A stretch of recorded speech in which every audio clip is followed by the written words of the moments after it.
Greetings, everyone. Welcome to the Lott Carey WISE Women in Service Everywhere digital couch. My name is Doria Larrier, and I am your host for the evening. This is episode 43 of our year series of testimonies and thanksgivings. And tonight we have none other than Dr. Ellyn Jo Waller of Enon Tabernacle Baptist Church. Some of you have seen her maybe in your pews. Some of you have seen her at, of course, our conventions. A number of you've seen her in the city of Philadelphia. And of course, you've seen her at Enon Tabernacle. Dr. Waller is going to be joining us this evening to talk about what we sometimes talk about here on the Lott Carey WISE digital couch. This is Thursdays in Black. And so we definitely focus on anti-human trafficking. We focus on the issues that pertain to women and their families and agency and advocacy, allyship, activism. And we're going to have that same conversation this evening with Dr. Ellyn Jo Waller. So please welcome her to the stage. Good evening. Good evening. How are you? We are well. Thank you so much, first of all, for deciding to come on the show. Please let me make sure that I give the protocol that I need to give. And so for our Executive Secretary Treasurer, on behalf of him, and that is Reverend Emmett L. Dunn, our current president, which is Dr. Jesse Williams, our first vice president, Dr. James Victor, second vice president, Dr. Robert Scott, and for the Lott Carey WISE Women in Service Everywhere, our president is the Reverend Dr. Brenda McBorrough. Sister Lynette Richardson is the first vice president. Minister Brenda Troy is the second vice president. Reverend Brittany D. Mingo is the youth department leader, and Deacon Charles Monterio is our Men on Missions team leader. We welcome you all. Let me just give just a little protocol. There's a number of people already on and like in the chat. Please let us know where you are calling from or where you're in from. We can actually see the information on YouTube and on Facebook. And so we would love to at least let our guests and let the Lott Carey family know who is in the digital room. So while that's happening, Dr. Waller, please just say greetings and we'll get into our conversation for this evening. So, good evening, everybody. Wonderful to be here with you, my sister, and to all of you out, I guess we call it in the StreamYard. You all know I'm not social media savvy. I'm so not connected in that way, but excited to be here. I love the focus and all of the ways in which WISE continues to be on the cutting edge of connecting the sisters through various means and through real conversations. So I'm excited to be here with you. Grateful that it worked out. The calendar dates came and we were like, how do we make this work? But I am super excited that we made it work and that we are hanging out together. Hanging out on the digital couch with our tea. Excellent. And and good conversation.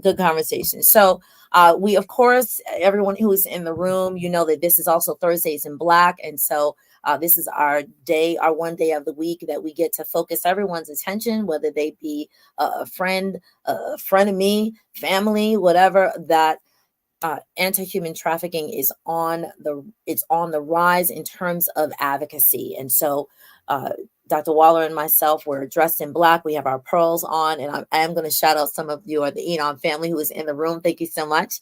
So let me just say good evening, greetings to Sister Celestine, Sister Keisha, Dr. Nettie, Sister Carla, Sister Desmond, Sister Dion Davis, Sister Veronica Wadley, and A. Nicole Tate Phillips. The Enon family is in the house as well. Looks like Sister Veronica is actually from Second Baptist in Richmond. Yes, so Sister Veronica. Exciting. Excellent. So folks, please continue to share. You can share it from the Lott Carey WISE SALT Facebook page, or if you are watching just from the Lott Carey TV on YouTube. Thank you so much. So we're here, and I'll continue to shout people out later on during the conversation. So apparently there is a little celebration that will be occurring next year for you, Dr. Waller, and that is it's extremely, extremely timely. So those of you who are new to us, the first Thursday of every month, Lott Carey WISE, Women in Service Everywhere, we engage in a conversation about those issues that pertain to our global missions, our global mission partners, and missions that are here right in our, whether it be the internet streets, because this information that we're talking about tonight happens literally on the internet as well as in person. And so we shared, Dr. Wall and I shared a few days ago that for her, there's going to be like a little celebration next year, a little recognition. And so I definitely want to have her engage in the conversation about that. So I was informed a couple of years ago that you and two of your other sisters that are still strong in the Lott Carey ministry and the Global Convention embarked on a trip. And that trip brought back not only heartfelt memories, but like almost a thorn in the flesh that allowed you and probably pushed you to bring the information and then a mission and a movement back here on US soil. And so we definitely love to have you share what that was, who you went, what you saw, and then talk about how you moved that mission back here and how now it's a part of Lott Carey. Okay, so 19 years ago, actually this past August-ish, 19 years ago, Minister Brenda Troy, who is second vice president of WISE currently, Dr. Lakina Cooper, who is a Lott Carey board member, and Dr. Tikwa Davis and I received a call from our then Executive Secretary Treasurer, Dr. David Emmanuel Goatley, who had been in Amsterdam and experienced something that shook him.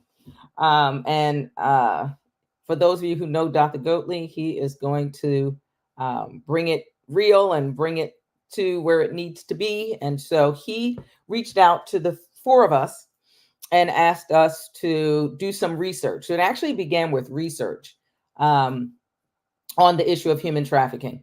And we started digging in. We kind of divvied it up, you know, how the good sisters do. We make it work. So we started moving things around, and we were like, okay, you take this part, you take this part, you take this part. And we began doing the research. It was one of the discoveries that we had made. And I guess you can't call that sounds very Christopher Columbus-ish. It's not a discovery. It was new information to us. We found out about Shared Hope International, which was an organization that was addressing human trafficking internationally. And at the time, it was a Congresswoman from the state of Washington, Linda Smith, who was running the Shared Hope program. She continues to run the program, but she was getting calls stating that there were children being held in all these places around the world. And so she wanted to do something about it. And so she held a Sharing the Hope conference in Washington, D.C., because it was close. I made the journey, and Sister Tikwa Davis made the journey, and we split up and went to workshops so that we could understand the issue. The workshop that I attended, there was a young man from South Africa who was the presenter. And you all in the Lott Carey family know, the Enon family knows him well. Reverend Dr. Jacobus Namdo was the presenter. What I was completely unaware of at the time was, and I didn't learn this until maybe 2 years ago, he had just begun to speak English when he came to present at this conference. And he was presenting, and he got up to speak, and he said, "I'm a preacher, and therefore I'm going to take you to the Word of God."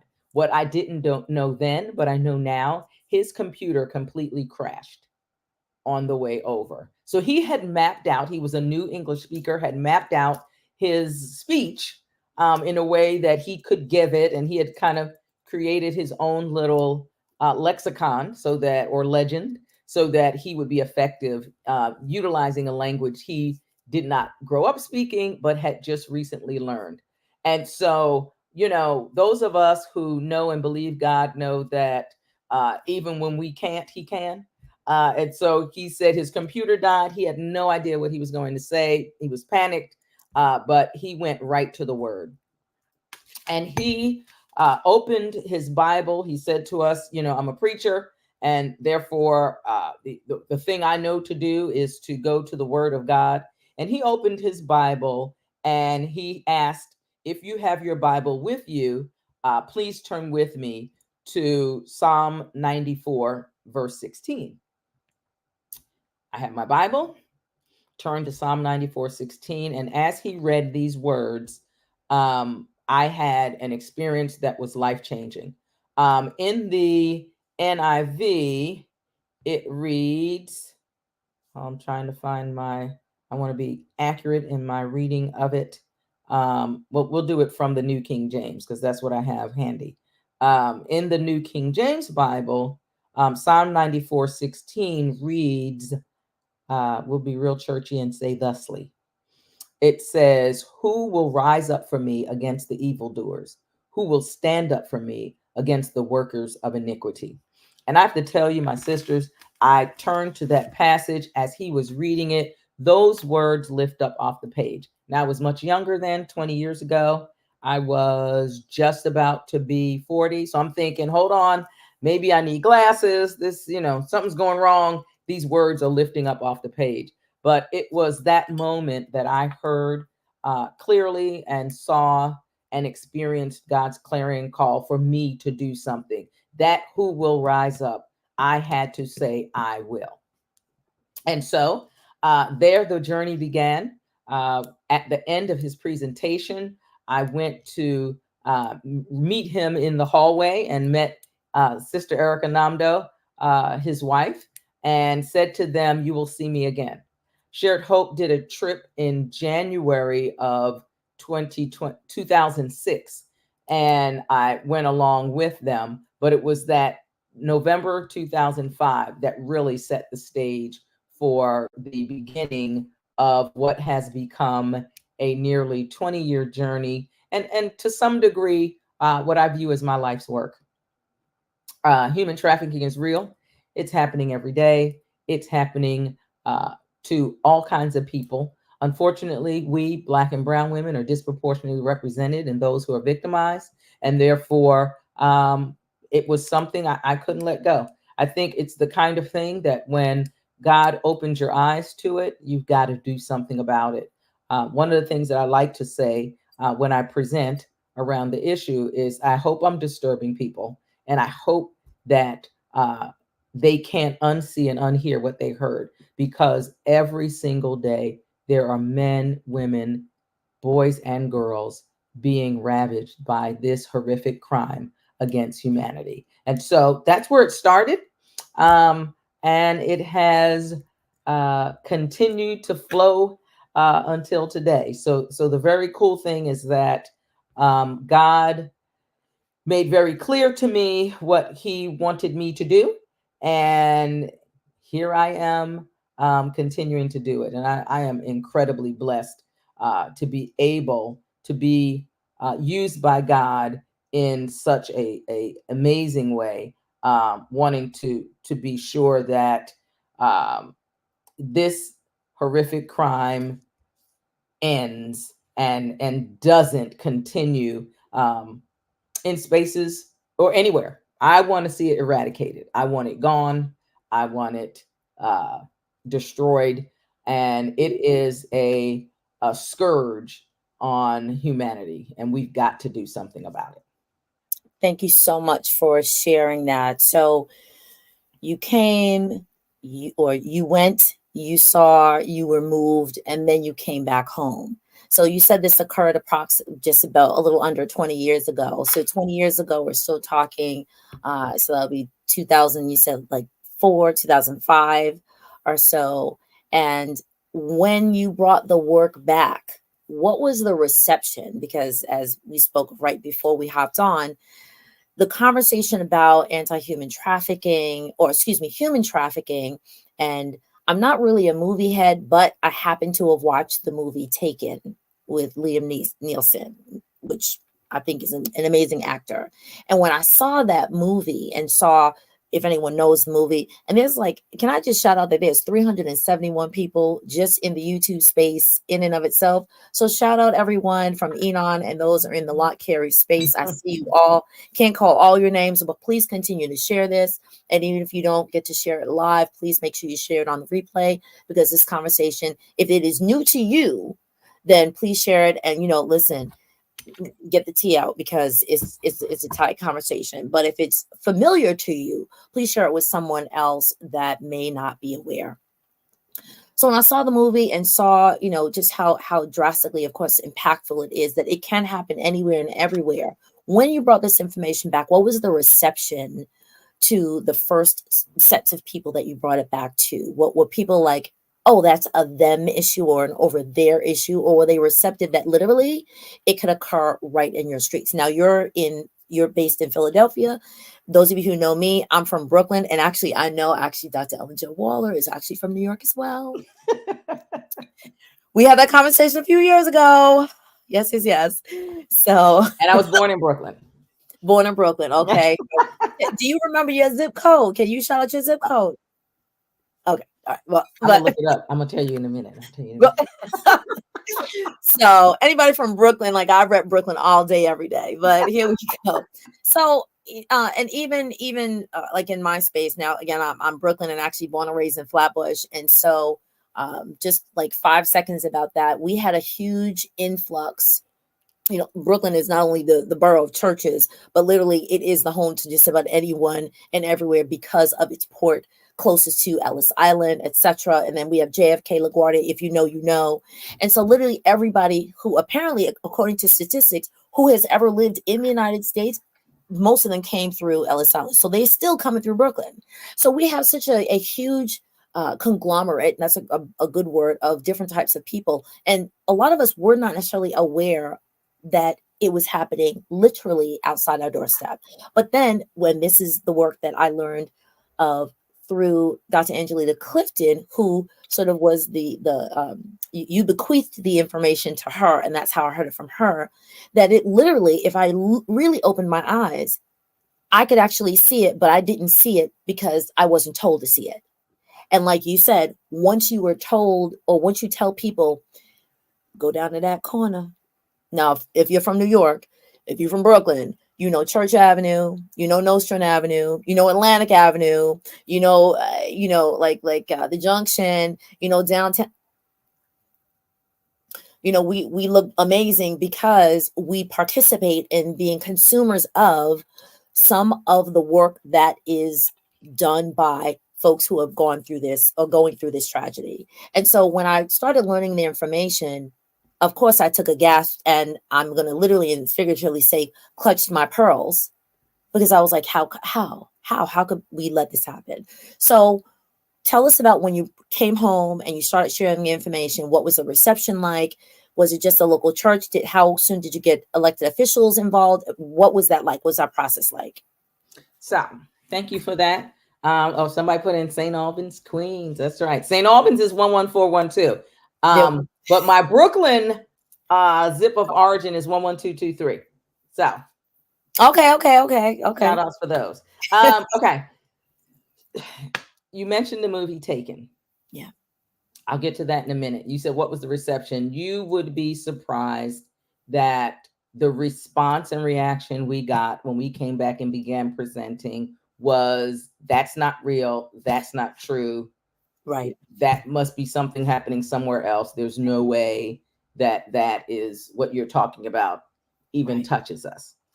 So that was the first thing. And I would say it wasn't heartbreaking to hear that response. You're absolutely right, my sister. You said people aren't taught to see it. Right. You and I grew up in New York. People know 42nd Street now for all the beautiful things that happen on 42nd Street. Not when we were growing up. Not when we were growing up. 42nd Street was something very different. The truth of the matter is, most of what we saw, those of us who are from New York or from cities where there were those corners, or those streets or those strips where you saw things that people told you was prostitution, was probably human trafficking. Right. One of the issues that we struggle with even today is the use of that term. I try not to use that term, but for the sake of our conversation, for the sake of us really understanding what we're talking about, I will. You mentioned, I'm going to go back to the movie. You mentioned the movie Taken. What breaks my heart is that movies like that distort the issue for people. Right. Folk were all excited about all the takens, and then people were really like, oh my God, did you see Sound of Freedom? I purposely did not go see Sound of Freedom in the theaters, and really tried not to watch it. But when people were like, oh my God, it's so amazing, I watched it, and it was exactly what I thought it was. It's propaganda. It is problematic. And it is propaganda and problematic for a number of reasons. It distorts the issue. It calls our attention away from the truth of what happens every day here. And I'm not saying that it doesn't happen around the world. I do know, I have done some globe trotting, have spent some time in spaces and seen it in other countries, and it is horrific everywhere, but the truth is it happens right here. One of the other issues I had with the movie Sound of Freedom there's that still that white savior element. So you either have the white savior or you have the little or naive white girl who goes down the wrong street or goes to the wrong party, and all of a sudden she finds herself caught up, and then there's this fantastical rescue scene. The truth of what happens every day is there are some of those stories that happen, but can I tell you that the biggest issue we have in these yet to be United States is familial trafficking. Oh, it's not somebody snatching a child off the street. right. It's not someone luring a kid in a grocery store. That does happen. Right. That's not our biggest issue domestically. Familial trafficking, which means a family member is trafficking the children that they encounter. And the truth is that sometimes it is a generational familial issue. It's not just, oh, it happened one time. So I don't want us to get, caught up in all of the movie stuff. We know what, because if you think about it, who does Hollywood show? Right. Who do all the movies show?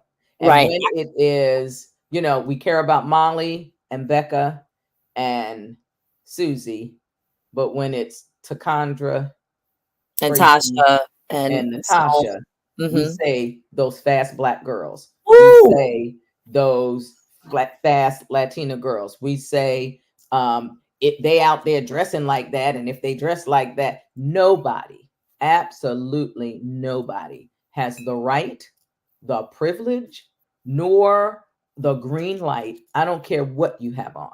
Right. Nobody has the right to take advantage of or victimize anyone. And so we need to refresh our minds, just like we need to get that word prostitution out of our heads. Because here's the reality. Most women, most persons involved in commercial sex work, and most meaning above 70% of those persons, what research suggests is they were sexually molested as children. So if you start thinking about what happens in the mind of a child who has been victimized, who has been used or abused, and then who has been trafficked, either by family members who tell you this is what we do as a family, or this is what you are for, this is how it's supposed to work. I turn 18 and what's supposed to happen? I'm Right. supposed to magically make your own way. You have to make your own way. You have to figure it out. You got to use what you were given. So I think we have to be honest about that, and we have to stop allowing the media to paint the picture in a way that when it is someone who looks like us, then we become not the victim, we become complicit. Right. And that's not the case. Right. Or we ask for it.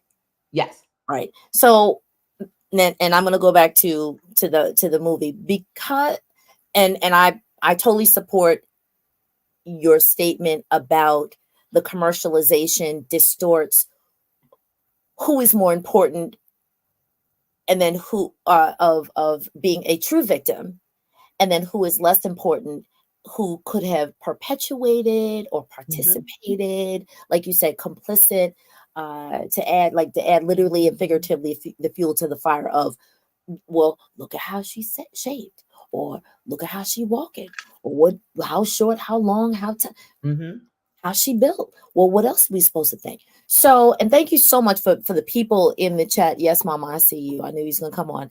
The people in the chat who are actually really, really vocal and discussing. So this is part of, and usually I say at the beginning, if you have any information, so if you see me go off mic, or if you see me actually go off camera, it's because I'm actually looking for corresponding information to add to the chat from what Dr. Waller or what anyone else is saying, of details, articles, websites that could support us in this. So when I saw the movie, and I'm a part of the, I call out the Great White Hope. Y'all know what I'm talking about. The Great White Hope scenarios and syndromes that occur. But it was the first time that I saw anything that gave literally face and voice, because when we do show up, when we do say, hey, this is an issue and it's happening in these other communities as well, so many people like, well, it's probably something else. So when I saw that, I was like, wait a minute. Oh, okay. So someone is talking about it, but I was still also a part of the generation of, I don't see my own community talking about it. So because I was able to give it a name and to name it, like I think in the 2020s or the year 2000s and then some, now we have these names and words for things that we only had a limited vocabulary for 20, 30 years ago. So at least now we have another word other than sex trafficking, or excuse me, other than prostitution. Now we can say sex trafficking. Now we can say human trafficking. We just have other vernacular. So at least I'm glad that we're moving towards that. Then Sounds of Freedom as well. I saw that and I heard that there was like a hullabaloo, especially from the Christian community. I heard it. I heard of that. And then I did go see it. And again, I'm part of I have a lens. Again, I'm from Flatbush. I have a lens. So I'm always like, okay, here's another one. But it also showed how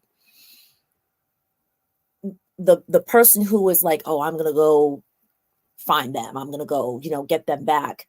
I said, well, here's another aspect of it that's being brought, that's about like the younger children and how certain families, now, yes, certain families will intentionally like place their children in places and spaces that then make it very easy. But this particular dad wasn't aware, right? He sends his child to, was like a modeling agency or something like that.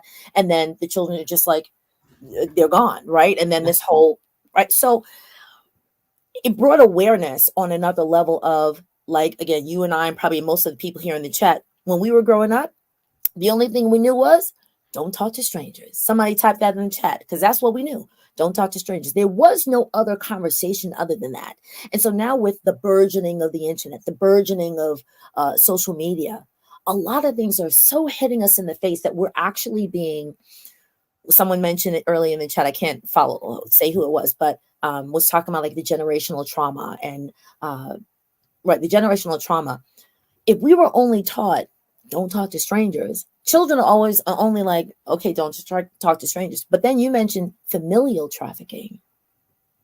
And so, but if it's auntie so, and it's auntie so-and-so, it's uncle, it's the friend of the family, it's uncles. And I'm saying auntie first because we usually just say it's uncle or, you right. know, No, you're male absolutely person, right. right? And so there are certain, again, there are so many things. And so I'm really, really excited and thankful that we here again at Lott Carey WISE, and I know you in your church, in the places and spaces as an educator.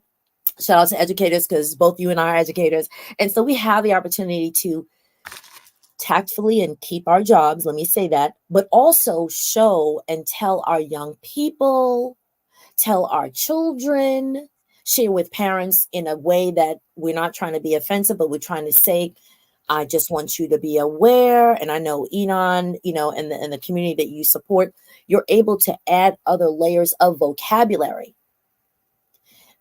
that broadens the conversation so that we can step on the glass. We're going to get cut, but we know that we're bleeding for a purpose. We know that we're actually trying to get somewhere. So if you can share how, when you brought the work back, and then now, let's say after the first 5-10 years, what does it look like now at Enon? What does it look like now from the global perspective? I know you shared it with Dr. Angela Clifton. So sort of bring us up to almost like the current, like where are we at? Fantastic. I want to circle back to the whole don't talk to strangers. You're right. We did not have vocabulary for this. And the clutch the pearls thing was a regular thing in our community. And also the truth is we pretend. We are people who pretend. Remember, not only don't talk to strangers, but what goes on in this house stays in this house.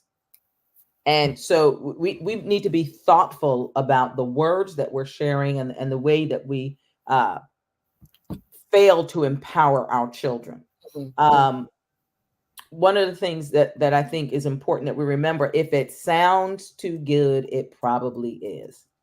My mom used to tell us there's no such thing as free lunch. You know, everything's going to cost you something. Gonna cost you something. And so we have to be mindful of that. And as we train our children, you know, the world has gotten it really twisted. Don't talk to strangers. These young people don't think that the folk they are talking to on social media are strangers.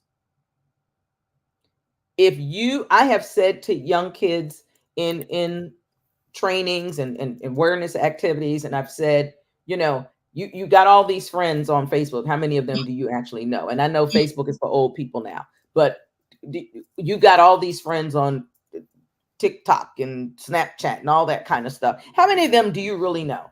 Right. You know the person they say they are. You know the picture they say they are.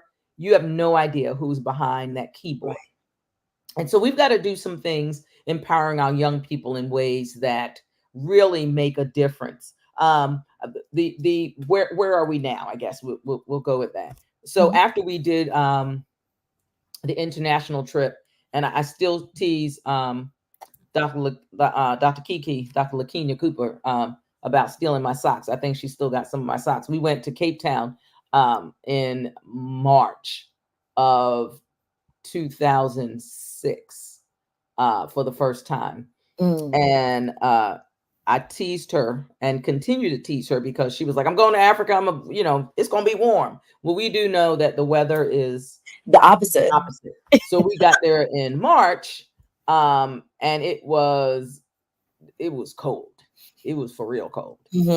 So I was the only one. And I think Minister Brenda Troy may have had some warm items with her, but we became real sisters on that trip. We were sharing clothes, we were sharing socks, jackets, and everything, as the people say.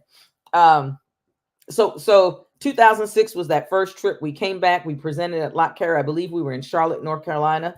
For that one, we continued to keep it before people. A task force was developed. That's where Dr. Angelita Clifton rolled in she joined the crew on that and kind of took it in Lott Carey and ran with it. In 2007, 2008. So from 2006 to about 2009, everything that I was doing was international. And I, like many of us, had no idea that so much was happening domestically. And it was in 2009 that I joined the Philadelphia Anti-Trafficking Coalition. And through that coalition that continues to work to provide resources and funding and all the necessary things for people who have been victimized.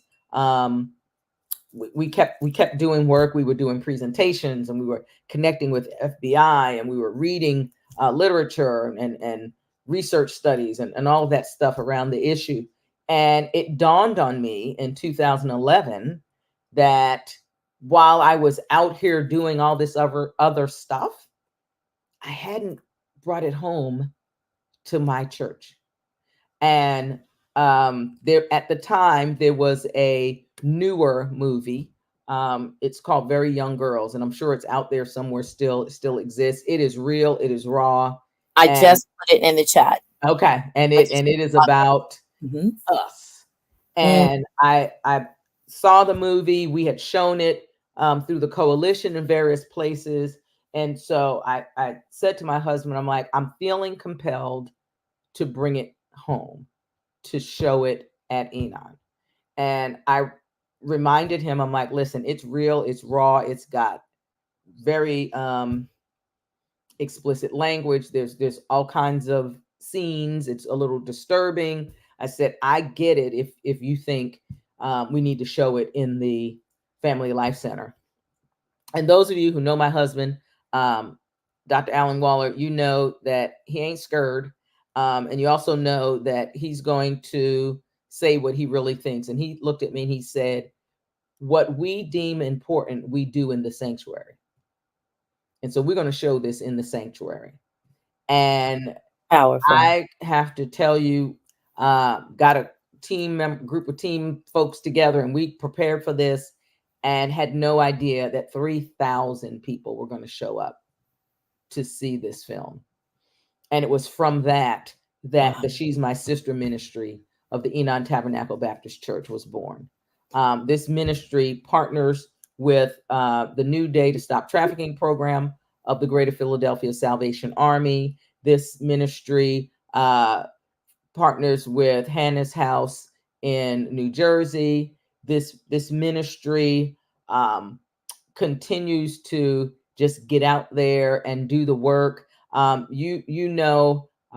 those of you who know me, I drag people in, or try to, with what I'm doing. And some of the folk got drug in to this fight along with me.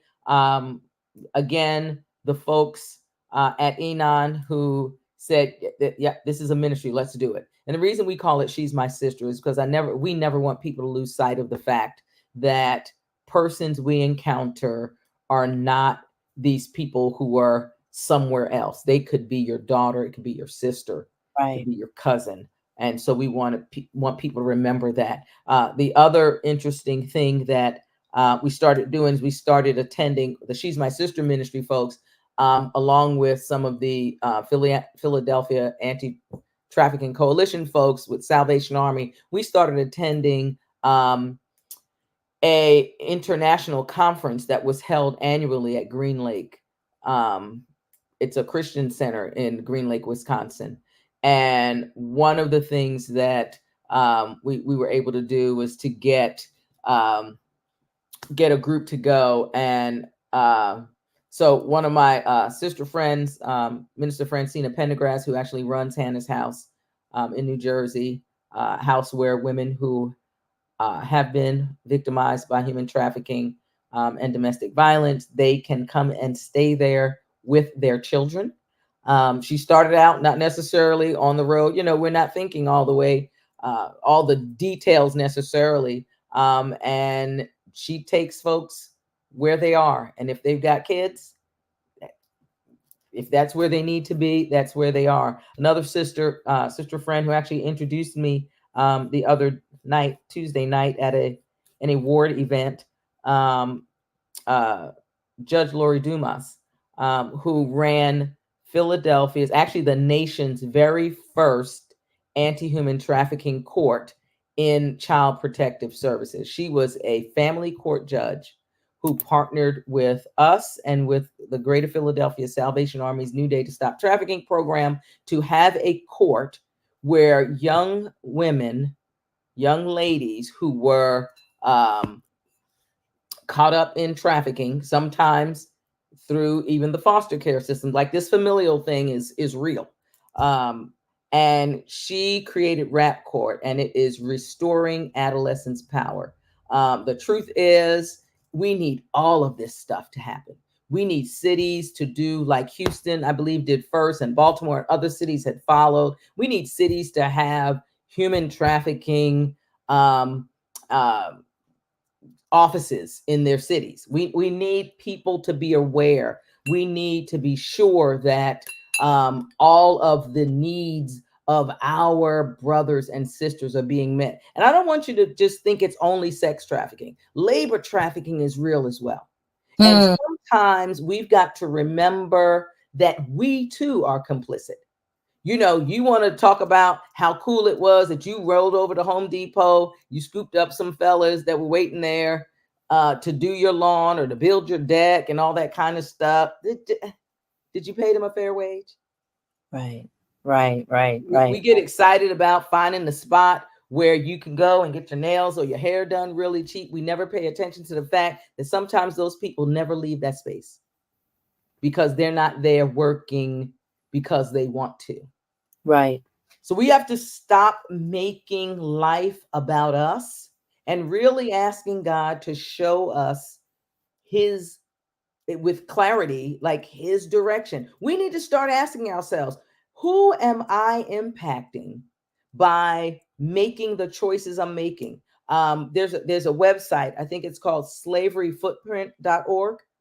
And it does this very neat thing to kind of show you how many slaves, and using that term, I'm not crazy about the whole modern day slavery moniker, but I mean, that's what we have. But how many slaves does it cost to run your life? Like how are you living in a way that really works toward kind of keeping this thing going? You know, demand is real. If we shut the demand down, we wouldn't have an issue. There are numerous ways that these things continue to go awry. I think sometimes about the three great passions of my life, the three great passions: education, women's empowerment, and anti-human trafficking work, kind of all tie together. If we're not educated about the real issues, if we're not thinking about others, if we're not willing to allow God's voice to be the voice we're listening to, and in little things, like, am I going to spend the extra $3 to buy something that is a fair trade certified product? Or am I going to buy the thing that we know there's little kids somewhere sewing the little sequins on? Yeah, we had an issue with Hershey some years back. Hershey, the company, was utilizing children in their cocoa fields in Sierra Leone. Wait, hold on. Whoever's in the chat, there are 605 people in the chat. If you're from Enon, then you know this because she's told this before. But if you're not, can you please drop in the chat whether or not you knew that? Because I didn't. I'm today years old. I know this is a serious topic, but I didn't know. Okay. So they reversed their course. Y'all can eat Hershey again. Y'all can eat Twizzlers. Y'all can go to Hershey Park now. But there was a point where, remember the Gap? Yeah. Yes. The Gap was found guilty of having little children in Asian countries sewing the sequins on that cute little outfit you bought. So when we start thinking about where we get a bargain, we need to start asking ourselves, are these companies paying people a living wage? Right. So I want to put a pin in that just for this moment. Now everyone's watching. Most of us are on the YouTube. So we're going to be tactful about this. And I'm trying to keep my responsibility here to be tactful, but I also have to be an advocate and an activist. Because this is, the internet streets. If you know of a company, I'm not typing it in, but you can type it in. But I have to say to a lot of people who get things, let's just say on the low, and I'm from Brooklyn. There's a company that a lot of us are using where things are like $1, $3 or $4, when realistically it's like maybe $24 or $30. And we're purchasing it because this little orange and white, I'm not going to say it, but if you say it, you can say, thank you very much. I had like 5 people who just said it. You know exactly what I'm talking about. Somebody said the other one. Thank you very much. It's $2 because they had the little kids sewing little sequins on it. And if you smell the chemicals that's in it, please don't put it on your skin before you wear it if you've already bought it and it's sitting in your doorway. Let's just be conscientious. And so when you spoke about fair trade, yes, we may have to go a little, 2 or 3 or 4, maybe 10 miles in order to buy some food that is from fair trade markets, right? Or we may actually have to spend that $30 or $40 or $50 for that blouse or that pair of pants or whatever, if you think that is, mid-range. Because if you spend $8 or $9, and again, I'm in Flatbush, so we have a lot of these stores on the avenue. But when you are aware, let's try to invest rather than just getting the cheap or the low, because it's the life and the body autonomy that has been stripped from people who look like us. Mm-hmm. It's not an over there thing. The shirt waist. In New York City, I'm remembering, isn't it called the shirt waist tragedy or fire, that there was a building, I guess maybe in like the 40s or something, or the 30s, where people were locked in a building. Somebody who knows this, please drop it in the chat. People were locked in a building because they were working, let's say 13, 14, 15 hours a day. And because the owners of the place wanted them to continue working, there was something that happened. The fire started, but because they were locked in, mm-hmm. almost all the people, if not all the people, were burned to death. That was an example of this type of work, that sometimes we complicitly participate in this work. So, and again, folks, if you see my eyes darting side to side, every single time Dr. Waller said something, I was actually trying to go to another tab, find the information, and then drop it in the link. So if you see this later, you can actually go back through the chat and see Lott Carey TV. And then that is me most likely finding an article or a website that she has referred to. But if you, whether now or once we're done in a few moments, like I said, Dr. Waller, we're already at like 50 minutes. This is a good conversation. Please add any information or any references that are valid, right? That are valid articles, news reports that participate in this information, or that can corroborate this information. So let's sort of like come to not just today, but the moving forward. So I know that Enon does a great work because of your leadership. Lott Carey does a great work because of your participation in bringing the word home. And, the other 2 sisters, Dr. LaKenya Cooper, as well as Minister Brenda Troy. And then again, you bequeathed the information to Dr. Angelina Clifton, who took it and, continued to run with it, which is why we're here talking about, we have the Jumping for Justice that will be having its 4th annual, next May. We have this Lott Carey WISE digital couch, which we're trying to bring these conversations that were we can't really talk about that. Or, well, that's somebody else's business. That's over there. No, guess what? It's out in your backyard, right? And bringing that to our conversation so that we can engage our church members, our pew partners, the ministerial staff to, this is a real issue. How do we deal with this? How do we support? How do we not make people ashamed that they did something to egg this on, but that they are actually a victim and not a part of the perpetration of the act or the action? And so if we can wrap up, and oh my goodness, thank you so much. Thank you. Triangle Shirt Waist Factory. I knew there was a shirt in there somewhere. Thank you. I know I was right. Yes. Thank you, Sissy Trammell. 146 garment workers died in Manhattan in 1911. Thank you. Okay. Thank you. This is my stream team. You are now a part of the stream team. This is what I need. Because sometimes, realistically, in these conversations, we can like think of things, or the chat will come up with things that happen. You know, I can't always fact check. We always got to fact check. But this is how we do this together. So can we sort of say like what happens now, what's continuing to happen now? And if those of you who are, again, not a part of Dr. Waller's community, if we want to continue to follow, to participate, we know Lott Carey participates in this work. We know that Enon participates in this work. What can we do in our own place and space and time, in our own pew, street, car, and block, in order to continue to bring awareness, be mindful of how we move our money, and let somebody know, I see you. So, okay, here's the what we do next. So you all know I'm not on any social media, so I can't join the chat because you got to have a YouTube. I don't do none of that stuff. So I appreciate all of you for being here. Shout out to all of you. People keep asking about Hershey. Years back, Hershey was not fined, they were found to be using children in the cocoa fields of Sierra Leone. It is my understanding that that was settled and taken care of. I'm not in Sierra Leone, so do we really know? Is that really was settled?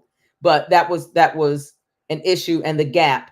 The issue was using small children to do some of the weaving and sewing and so forth. But what's happening now? What can you do?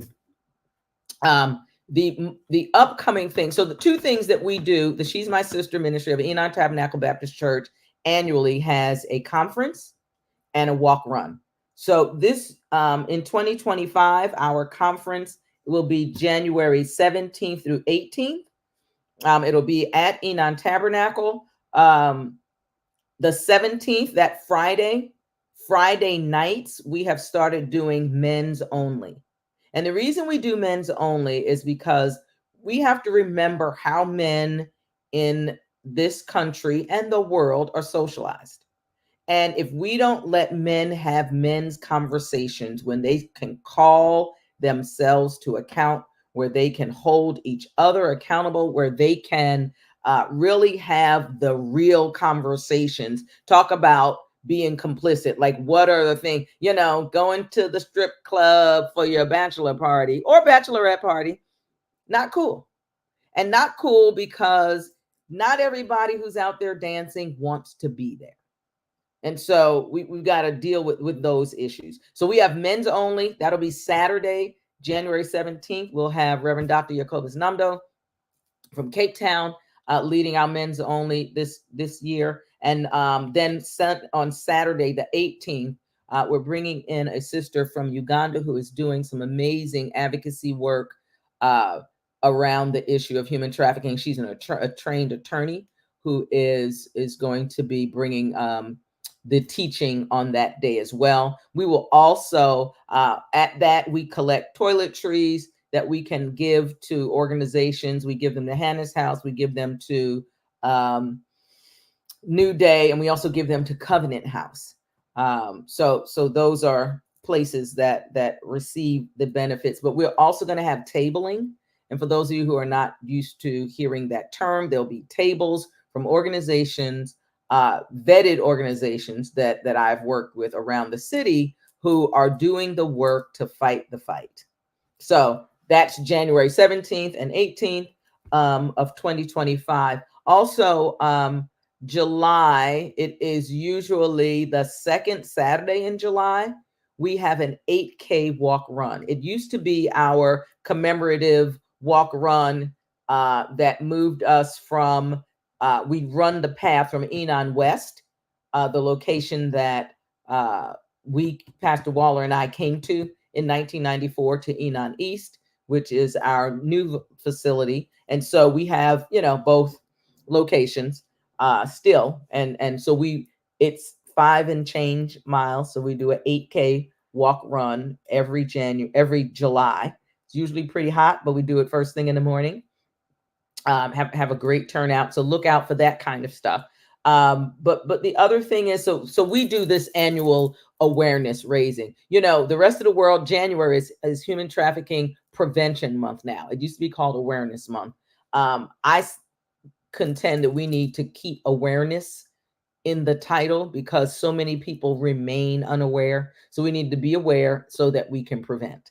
So that's January of every month. I know that we are diligently working with the Philadelphia Anti-Trafficking Coalition to get some events happening. The other thing is, you all know me, you want to hear more, you want to understand more. I got a crew of folks that I can drag along with me, and we can come to you and do some presentations and provide some information. So that's a ongoing thing. So you can reach out to me, and we can have those conversations. I'll come pretty much anywhere, but I come with my roadies because I ain't traveling alone, and I won't be the one caught up. And so we have those things. There's all of this can happen. I just want to say this. Let's not be confused. There are many hotel chains that have been cited and sued. The Hilton, the Intercontinental, Best Western, Motel 6, Red Roof. Wow. That the stuff can't happen without people knowing. And part of our issues are we've got to make sure that we are pointing people in the right direction. If you see something, say something. There's all kinds of red flags. Trafficking happens in construction. It happens in housekeeping. It happens all over the place. And so we need to be thoughtful. Don't really have time to give you a whole bunch of signs. Let me give you, though, the hotline number, the National Human Trafficking Resource Hotline, 888-373 7888. There are persons who can and will answer your calls and give you directions. You can also call your local police department, but oftentimes they're not clear about what trafficking is. You could also call your local FBI. I've got some great friends at the FBI, and I'm going to wrap up with this. So Pastor and I were away. I'm the person, like lots of people have my phone number. I don't answer calls that aren't in my phone. You can leave me a message. I will call you back. So we're out west, and my phone is ringing. It's a 917 number. I'm like, I know this is a New York cell phone. I have no idea who this is. So I was like, they can leave me a message. The person left a message. Was it me?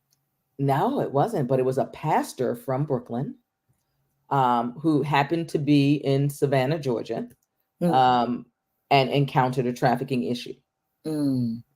Contacted the Savannah police there.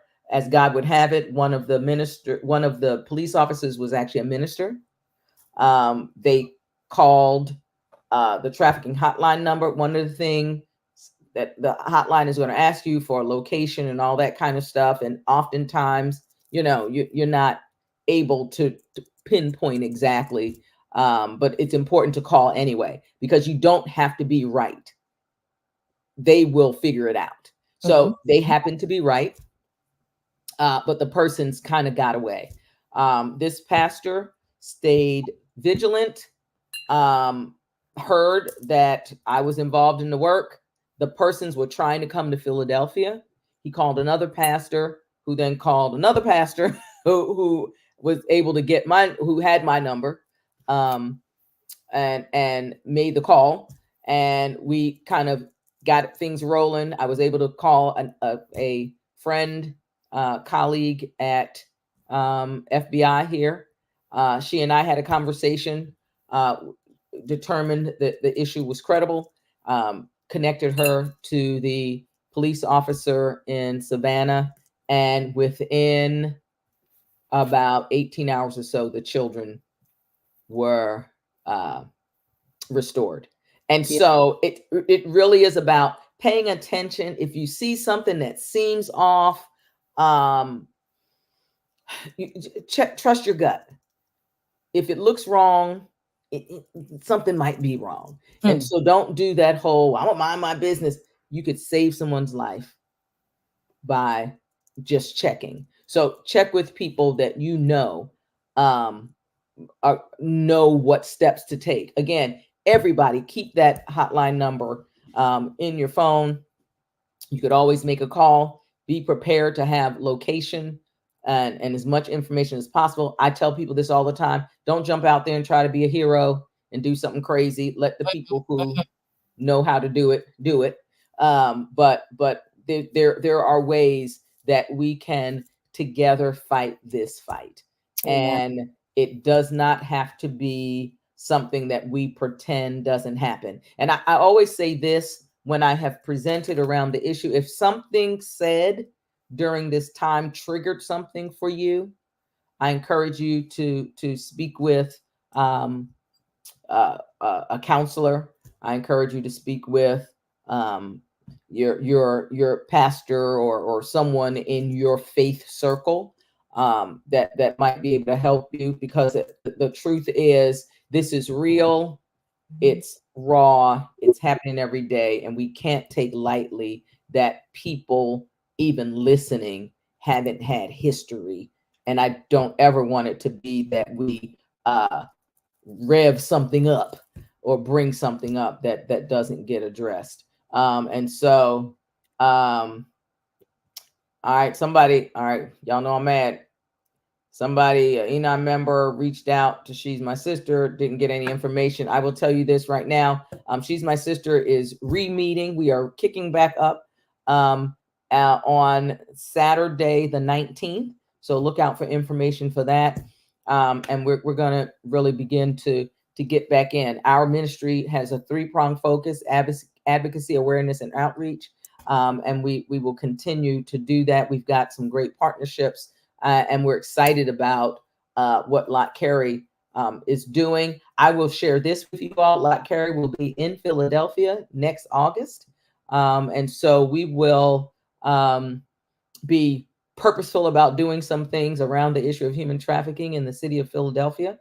And so looking to see you all there. Again, looking to see you all for the conference for our brothers, men's only, is the 17th. It'll be an evening time together. And on Saturday, the 18th, it's for everyone. Again, find the open space in your heart where you hear God whispering his direction. Don't be so busy that you can't hear God, because he's got something for each of us to do. And if you grab hold to the quiet whispers, to the gentle nudges, and you respond, I promise you, God will use you for his glory. He will open doors for you that you wouldn't even begin to imagine that he would open for you, because God's plan for this earth, for this world, for all of his children and creation is for the good. And so thank you so much for allowing me to do this. I'm excited about how much we have been able to cover in this short period of time. But again, if in fact you like more information, you can always reach out through Lott Carey, or you could give a shout to us over at Enon.